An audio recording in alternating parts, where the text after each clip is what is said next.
So you want to day trade, but you don't have $25,000 in your account. Well, I found a way to get around the whole PDT rule so you can make day trades without risking that whole 90-day ban. Let's jump into it.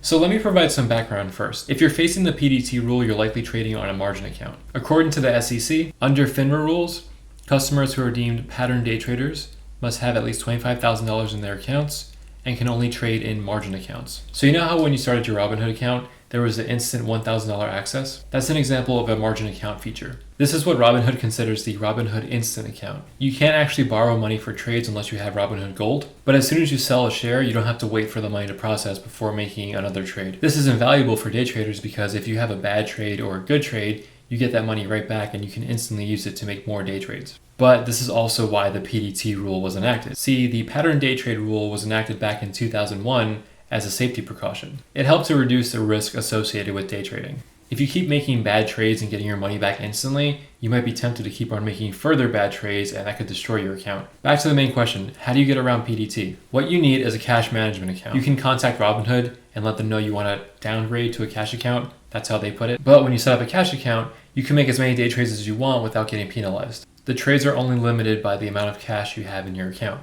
Remember how I said margin accounts, you get your cash back immediately and then you can trade right away with that money? So unlike that, cash accounts require your funds to settle before you can make more trades. Let me explain how all this works and then you can see if it's right for you. Alright, so let's say we have Jimmy here. Jimmy opens up a cash management account and deposits $5,000.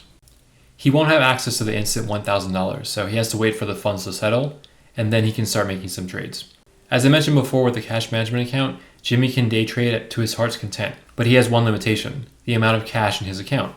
So let's say we have a fictional stock called Dope. It's trading at $100. If Jimmy buys 10 shares, it will cost him $1,000, and he still has $4,000 left to trade. Dope rises to 105, and Jimmy decides to sell, making him a nice $50. So now Jimmy has $1,050 plus the $4,000 he hasn't touched. The issue is, the $1,050 will take 2 business days to settle, so Jimmy won't be able to touch that amount for 2 days. Let's say Dope goes back down to 100, and Jimmy decides to buy 40 shares for $4,000. By some miracle in the same day, it goes back to 105 again, and Jimmy sells. Jimmy can't make any more trades because all his money needs to settle first. He'll need to wait 2 business days. But what Jimmy can do instead is trade $2,500 every single day. That way on Monday, he trades $2,500. Tuesday, he trades $2,500. And then Wednesday, the funds from Monday have settled, so whatever amount he has from Monday, whether it's a profit or loss, he can access and trade again or decide to withdraw. Now, in case you want to keep your Robinhood account the same, that's fine. You can open up a cash management account with another financial provider. I created mine on Fidelity, so if you just Google Fidelity Cash Account, you can open one to start making trades there.